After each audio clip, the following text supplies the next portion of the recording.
There are some games that stick with you long after you finish them. Whether it's the story, atmosphere, or simply how unique they are, they become a part of gaming history. The Seventh Guest has always been one of those games. Originally released back in 1993, it helped define what CD-ROM games could be. It was strange, mysterious, creepy without using jump scares, and unlike anything else on the market.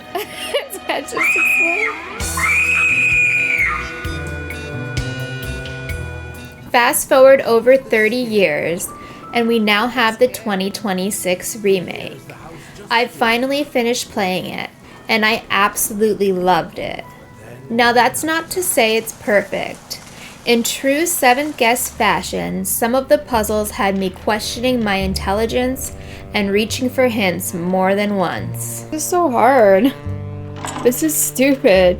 But despite that, this remake captures everything that made the original so memorable and modernizes almost every aspect. Today I'm going to talk about what I loved, what frustrated me, and why I think this is one of the best remakes of a classic adventure game that we've seen. So grab your invitation to Stauf's mansion and let's begin.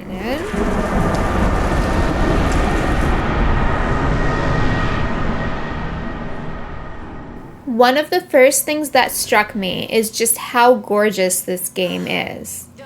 The original relied on pre-rendered backgrounds and FMV actors. At the time, it looked revolutionary. Today, not so much. I feel sick. Oh no! Bring him to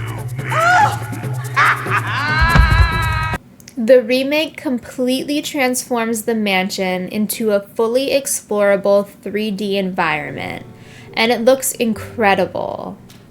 The wooden floors creak, dust floats through beams of moonlight, portraits stare at you as you walk past. Little environmental details reward you for slowing down. This isn't just a horror house. It feels like a real mansion with a disturbing history.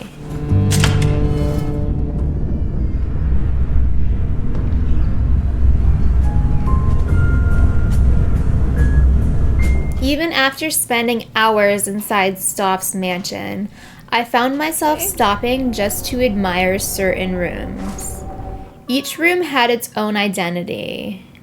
The toy room feels unsettling, the upstairs bathroom feels eerie, and Martine's bedroom feels elegant but haunted. It all comes together beautifully. So, the puzzles? Screw the puzzles, sweetheart. Eddie, you're a smart man.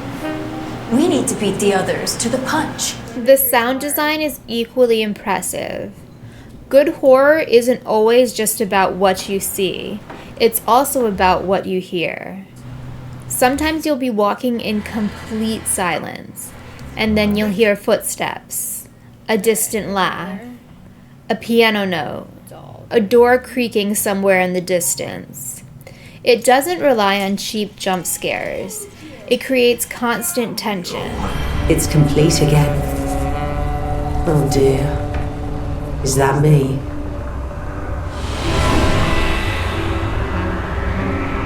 The ambient soundtrack deserves a lot of credit. It knows exactly when to disappear and when to swell. Sometimes you're solving a puzzle with almost no music at all, and other times the soundtrack quietly reminds you that something just isn't right.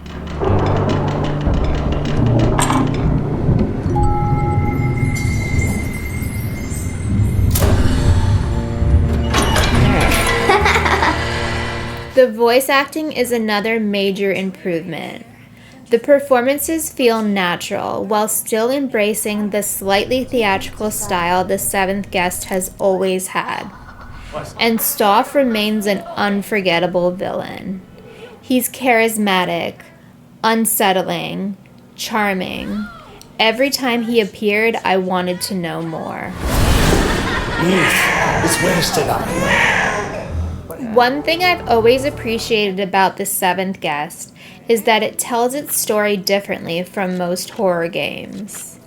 Instead of constant combat and chase sequences, you're uncovering a mystery. You slowly piece together what happened to each guest, why they came, what Stauf wanted, and how it all spiraled into such a tragedy. The pacing works really well because you're constantly rewarded with another piece of the story after solving puzzles. I found myself wanting to keep going just to see the next scene. It doesn't matter. You will never make it out alive. The mansion itself almost becomes its own character. Every room tells part of the story, and the environmental storytelling is excellent. There are little details everywhere that reward the observant player. Don't think you'll be so lucky next time. Without spoiling anything, I thought the remake remained faithful to the original, while making the narrative easier to follow for modern audiences. Some scenes also hit harder emotionally because of the improved performances and visuals. Oh, Eddie, you do that? For me? For us? So that we can both get what we really want. Now let's talk about the biggest part of the game, the puzzles. Because this is where my experience starts to get a little mixed. When they're good, they're fantastic. Some puzzles made me feel genuinely clever. You start to notice patterns, start experimenting with different ideas, and then suddenly everything clicks. Those moments are incredibly satisfying. Easier than the painting one. I don't think I got the painting one. I think I had to go to the hint book. Unfortunately, not every puzzle feels like that. Some are difficult. I mean, really difficult. There were times where I genuinely had no idea what the game wanted from me.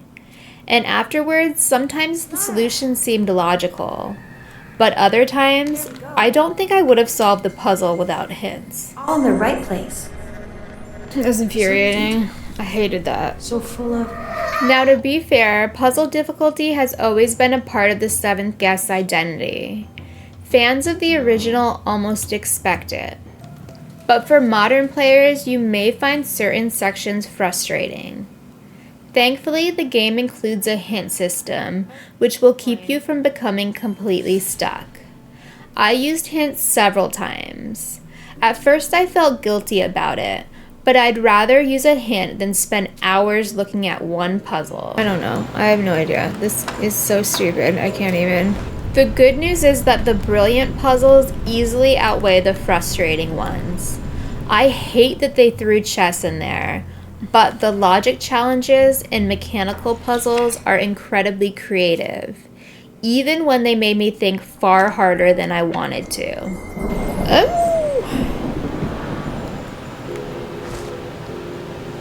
The atmosphere is outstanding. It's probably my favorite part of the game. It's spooky without being overwhelming, mysterious without becoming confusing, and beautiful without losing its gothic identity. He was a foundling, forced to grow up in a grim and grimy orphanage. A quiet child, without any friends. So he made his own. The mansion constantly encourages exploration. Every new hallway feels exciting. Every locked door leaves you wondering what's behind it. It's horror built on curiosity rather than fear, which we don't see enough of anymore.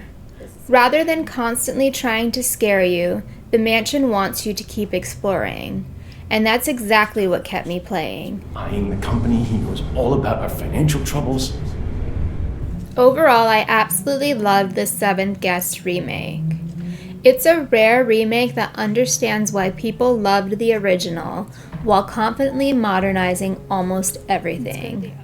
The visuals are stunning, the sound design is excellent, The story pulled me in from start to finish, and the mansion is unforgettable. Despite some brutally hard puzzles, I enjoyed almost every minute I spent with the game. I don't know. Were there moments where I became frustrated? Absolutely. There were puzzles that completely killed my momentum. But those moments never outweighed all of the things that the game was doing right. So if you love puzzle games and atmospheric horror, or simply want to experience a classic adventure brought into the modern era, then I can wholeheartedly recommend this remake. These wrinkles. So many mistakes. For me, this wasn't just nostalgia. It was genuinely a fantastic game in its own right. I'd happily revisit Stauf's mansion. Maybe not immediately. I need some time to recover from some of those puzzles. But I'll definitely be back.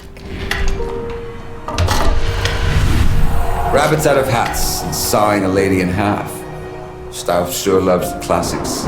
If you've played the remake, I'd love to know what you thought. Did you breeze through the puzzles, or were you more like me and surrendered to the hint system more than once? Let me know your favorite room, your favorite puzzle, and whether or not you thought this remake lived up to the original.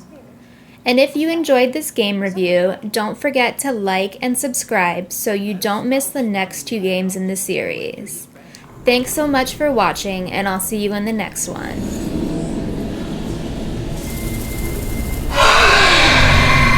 How can this Just be? win? Up next, the 1995 sequel to The Seventh Guest, The 11th Hour.